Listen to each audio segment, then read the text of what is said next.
Hey everyone, this is Josh from before.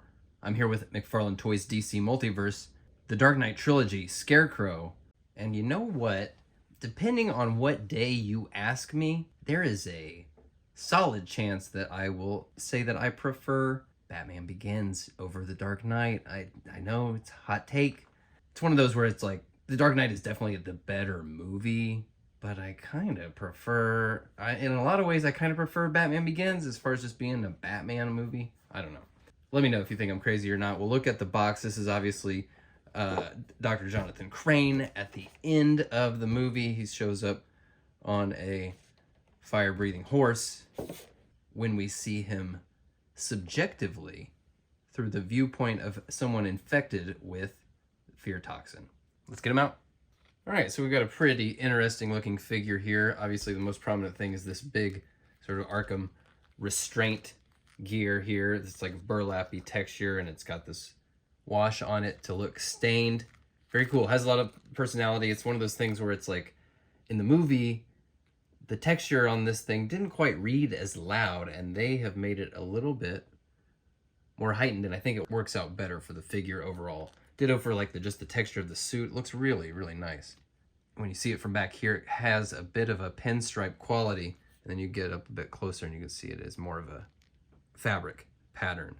Really nice. You can see a bit of his suit poking out from underneath here, and it doesn't go all the way around. You can see it kind of ends abruptly, and the suit, the detail on the suit ends right up about, oh sorry, I'm looking at his pants.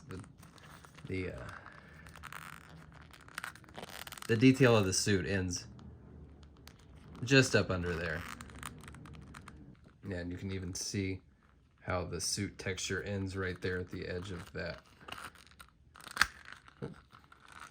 He's got one of those torsos where if you bend it too far, it will just pop off, but it's an easy pop back on.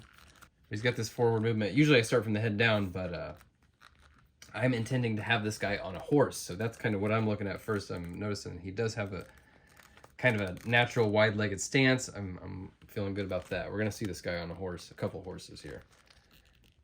So again, we're seeing him here as he looks, if you were infected with the fear toxin. He's got maggots crawling out of his face.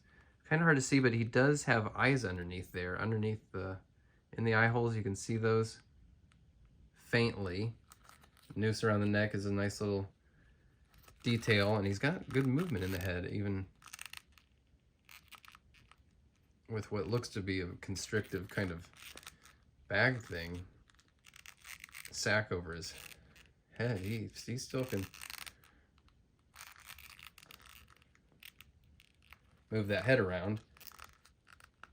The shoulders still have a decent amount of range despite having this big, thick sort of coat and heavy sleeves. He's still got a little bit of movement in there, which this is an important point of articulation for me, being able to give it a little bit more life, a little bit more naturalistic movement.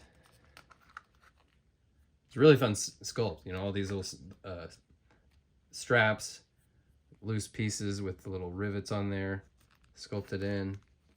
Yeah, really, really great movement. I mean, obviously constricted a little bit in the torso here with the way his costume is constructed, but so he's got zilch for accessories, but he does come with 2 extra hands, and I'm pretty psyched about this. These are both gun, trigger hands.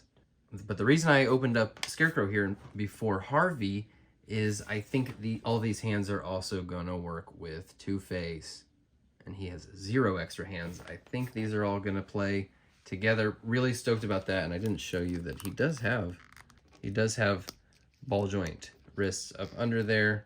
Let's swap the hands out here. A little annoying to swap those hands out because of these big sleeves, but it can be done fairly easily. Let's get on to the main event. We're putting this guy on some horsies.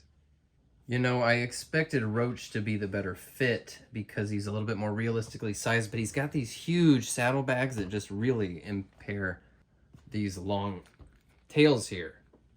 I don't think Roach is the right fit, but the figure does feel well suited to this sort of straddling position here. There are these cuts where his jacket separates from the restraining equipment here. You can twist them a little bit and then twist those ankles back at an unnatural angle, but they'll lock into that. Saddle, hang on. All right, color me surprised, but the Dark Knight Returns horse is actually the better match here. These long pieces hang much better, and I'm glad because the Dark Knight Returns horse is just a bit more aggressive, more stylized. I think just more dynamic looking. Here's a little tip. When you're displaying somebody on a horse like this and you're worried about balance, the show side, right? The display side, you have that in the stirrup there in a natural way, but on the other side, it's really just jammed in there in an unnatural, unrealistic way, but it's got a little bit more bracing there, right? Pretty cool. This is the way he's going to be on my shelf, so even if his look isn't maybe the most exciting or most interesting version of Scarecrow that you've ever seen, he is going to fit in great with the rest of this wave. What do you guys think? Is there anybody else out there that thinks Batman Begins is maybe low-key your favorite of the Dark Knight trilogy? Anybody else out there? All right, one figure left before we build Bane. Of course, my favorite of Batman's rogues, Two-Face. I will see you on that review. Thanks for watching. Bye.